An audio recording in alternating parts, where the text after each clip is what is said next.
Lesson 1. What do tourists think? Page 69. Exercise 3. Read and listen to the reviews. Match the places to the reviews. A. Beautiful beach resort. 4 stars. We visited Hurghada last year and we stayed in a fantastic resort on the beach. The sea was clear and warm and we went swimming every day. We saw lots of beautiful fish. It was our first time there and everybody loved it, although my little brother didn't like some of the food. We really want to go again. The only problem is that I don't think the airline is going there next year, so we will have to fly with a different one. B. Amazing staycation. 5 stars. I live in Galala City and it's beautiful. Last year, we didn't want to go away, so we had a staycation. We went on a walking tour and saw the historical sites. We saw the water parks and the boats, as well as the new cable car. It has views over the mountains and the Red Sea. I feel that I learned lots of things about my city that I didn't know before. C. Taxi to the pyramids. 4 stars. Last year, we visited the pyramids in Giza. A guide told us lots of fascinating things about when they were built and why, and what things were inside them. The only problem was the shuttle bus from the hotel. It was busy, and we couldn't get on it. We took a taxi instead, which was quick and easy, so it wasn't a problem. It was an amazing experience. Lesson 1. What do tourists think? Lesson 2. Staycations. Page 70. Exercise 2. Listen to Wa'il talking about his staycation. Look at the photos and put a check next to the places he visited or things he did on his family's staycation. I live in Luxor, which is a very interesting city. It's very old, too, around 5,000 years, making it one of the oldest cities in the world. But the part I live in is quite modern. There are lots of stores and cafes, and there's a cinema near our home, too. This year, my parents were both really busy with work. We love to visit different places, but this year we couldn't go away on vacation. So, we decided to have a week's staycation instead, and I'm really glad we did. We really enjoyed going to places in the city which we don't often visit. We agreed to visit a different place every day for a week, but there are so many places to choose from.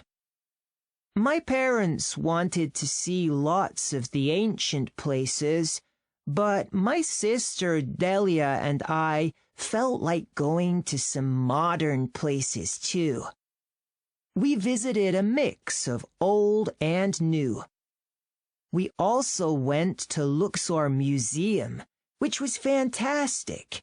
We all like looking around museums. At the end of the week, my dad suggested trying a hot air balloon ride. These balloon rides are famous, and many visitors to our city go on them. It was the first time we'd tried it, and it was so much fun. We could see the whole city and the river below us, and we could even see some famous ancient sites. It was really amazing. Next year, we plan to stay in Egypt again and explore Cairo. There is so much to see there. Lesson 3. Tourism that's good for the planet. Page 72. Exercise 2. Read and listen to the article about tourism and the environment. Choose the best title.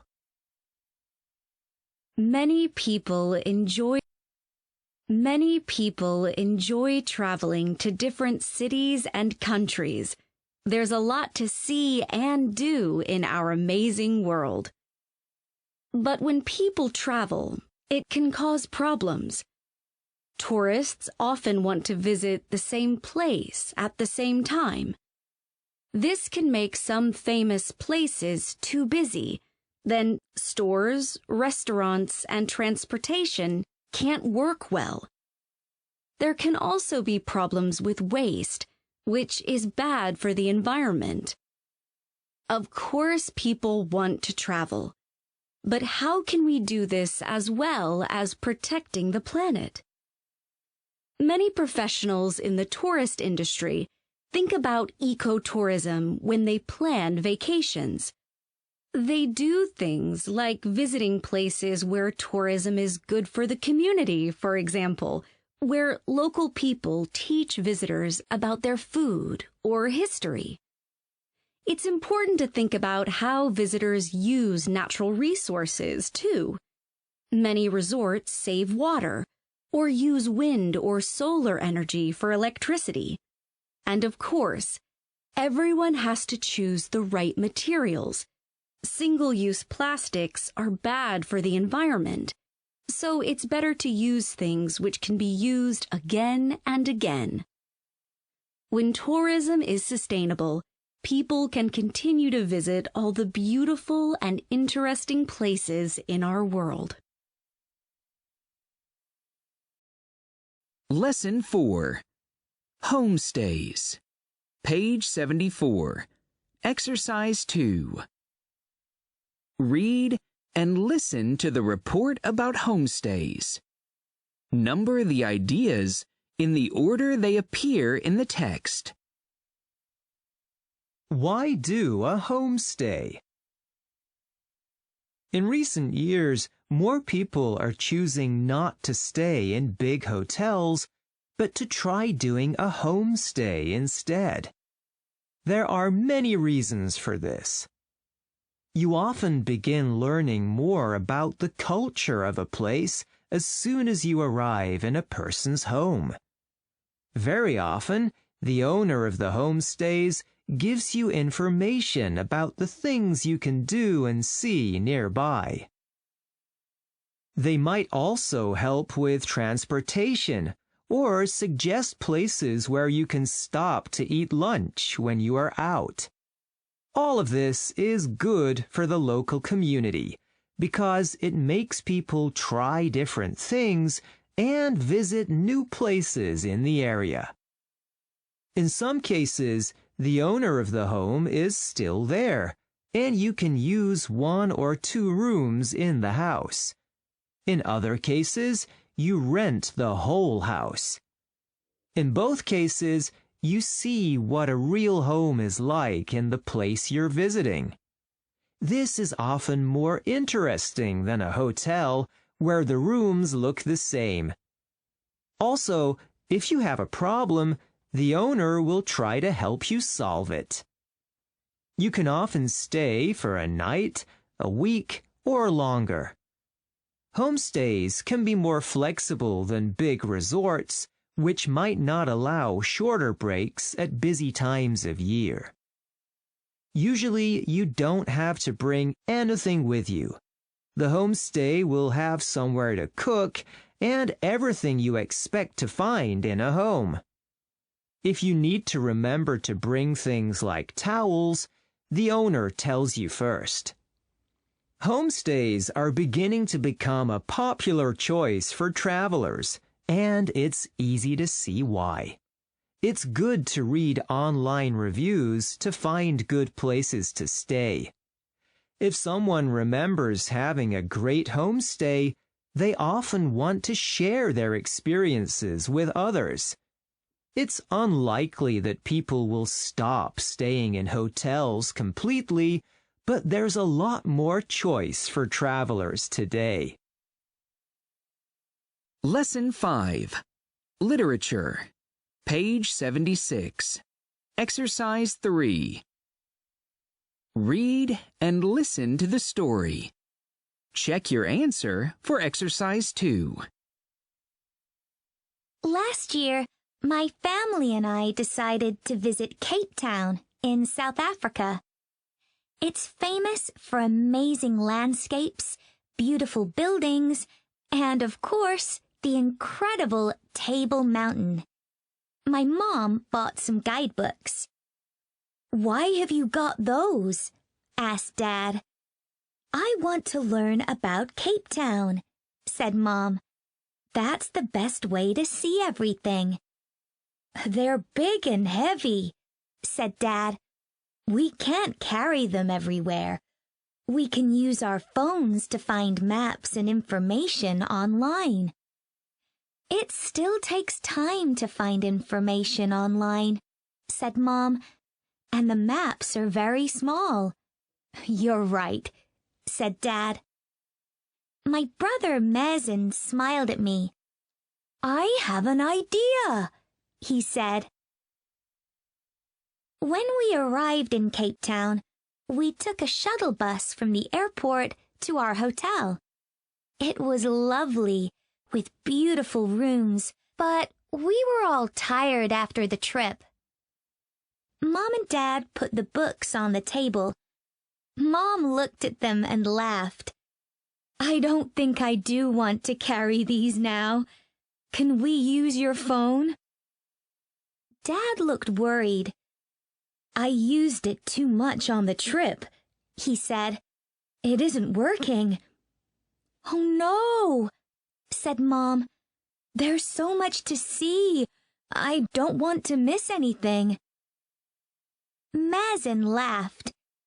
"I can help," he said. He showed us his phone and some paper. "I asked AI to plan a city break for us in Cape Town. Here it is. There's a list of places we should see on my phone. I printed it too, in case our phones didn't work." "That's amazing," said Dad. "Where are we going first?" "It says we start at a museum which is near the hotel," Mazen said. We had to hurry round the museum because Mazen wanted to go to a large street market next. "We can't miss that," he said. The market was great, but I was getting hungry. We walked past a stall selling hot food. "Can I get something to eat?" I asked. "We haven't got time. Sorry," said Mazen. "We're eating in 1 hour in Green Market Square. We're going to a big aquarium first." We hurried around the city, going past lots of interesting stores and beautiful streets before we got to the aquarium. "The aquarium is amazing, Mazen," said Mom, "but I think we're a long way from our hotel now." Mazen looked at his map. "Oh, yes," he said. "I don't think I told AI where to finish the tour." Well, we've seen some amazing things. Thank you, Mazen. And thank you to your AI app. But maybe tomorrow we'll have a slower day, said Mom. Lesson 6. Writing. Page 78. Exercise 2. Read and listen to the tips about being a responsible tourist. Check the ideas that are mentioned. It's great to visit different places around the world, but it's also important to be a responsible tourist. There are lots of things that you can do to help make your vacation more sustainable. This is good for the planet, so it's good for you. 1. This is simple. Don't drop trash, ever. If you can't find a trash can, put things back in your bag until you find one. Remember to leave your favorite, untouched beauty spot the way you found it. 2. Think about how you travel. Airplanes and cars use a lot of energy. Can you walk, take a train, or cycle? You often see more that way too. 3. Think about visiting a quieter place. The most famous tourist sites can get too busy, but there are lots of things to see in other places. Don't be afraid to try visiting somewhere new. 4. Save energy when you're on vacation. Turn off lights and don't waste water, just like you would at home. 5. Spend money in the local area. Tourism can be good for communities when people shop and eat locally and explore the area they are staying in.